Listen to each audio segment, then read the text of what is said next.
سلام حبيباتي، اليوم مع قناة لديليس دو مامي راح نشارك معكم وصفة المقروط المقاهي الحقيقي الأصلي.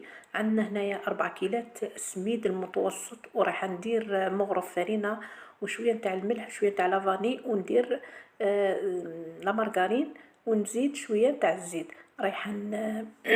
رايحة شوفوا كيفاش ندير لهم هكا. يعني رايحة نبسس العجينة حتى نحس باللي ولات مشمخة. هنا في هذه المرحلة راح نوري لكم كيفاش تبسوا العجينة. هكذا نبسوها مليح مليح ونخليها ترتاح ليلة كاملة أو 2 ساعات. هنا بعد ما جازت ليلة كاملة، أنا درتها في الليل، بعد ما جازت ليلة كاملة رايحة نشمخها بماء.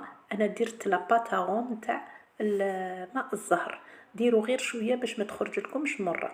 بعد ما شمختها وخليتها 5 دقائق، لقيتها شربت كامل هذاك الماء، زدت لها شوية. شوفوا حتى نشوفوا العجينة نتاعكم ما تتكسرش، ثم خلاص خذات حقها نتاع الماء.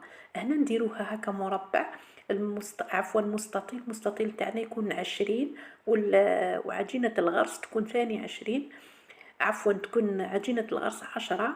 من بعد نديرها ونطبق عليها العجينة ونصقم كامل الأطراف، وهكا نصقمها كامل هكا فوق الساشي باش يعني تلقاو روحتكم مليح.